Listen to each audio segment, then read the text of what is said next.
বিশৃঙ্খল জীবনযাপন রোগবালাই ডেকে আনে। কাজেই রোজকার রুটিন হওয়া চাই স্বাস্থ্যকর।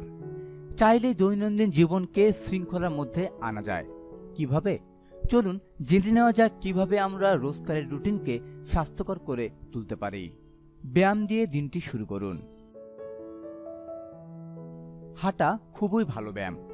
হাঁটতে হলে উঠে পড়ুন সকাল সকাল। ভোরে উঠলে হাঁটাহাঁটি করার জন্য বেশ সময় পাওয়া যায়, তাজা বাতাসও পাওয়া যায়। নিয়মিত হাঁটলে মেদ কমে, ভালো কোলেস্টেরল বাড়ে এবং মন্দ কোলেস্টেরল কমে। ডায়াবেটিস, হৃদরোগ ও উচ্চ রক্তচাপ নিয়ন্ত্রণে থাকে। পেশি শক্তি বাড়ে, শরীরের ওজন ঠিক থাকে। হৃদরোগ ও ফুসফুসের কর্মক্ষমতা বাড়ে। বিষণ্ণতা প্রতিরোধ ও চিকিৎসাও হাঁটা উপকারী। গোসল করুন নিয়মিত।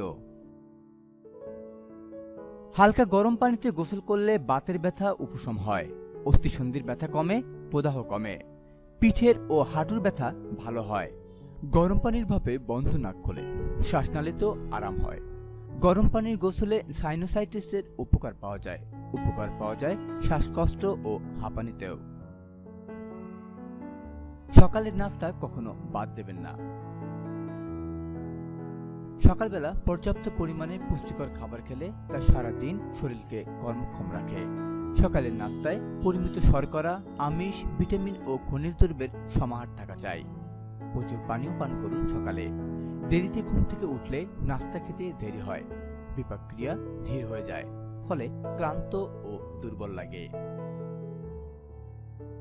দুপুরে সময় মতো খান। দুপুরে পেট ভরে খেলে রাতের খাবার একটু কম হয় ভালো। আবার যারা দুপুরে হালকা খান তাদের রাতের খাবার ভালো হতে পারে। দুপুরের খাবার পর একটু বিশ্রাম আর রাতের খাবার পর একটু হাঁটাহাঁটি স্বাস্থ্যের জন্য বেশ ভালো। দিনে কয়েক কাপ রং চা পান করা খারাপ নয়।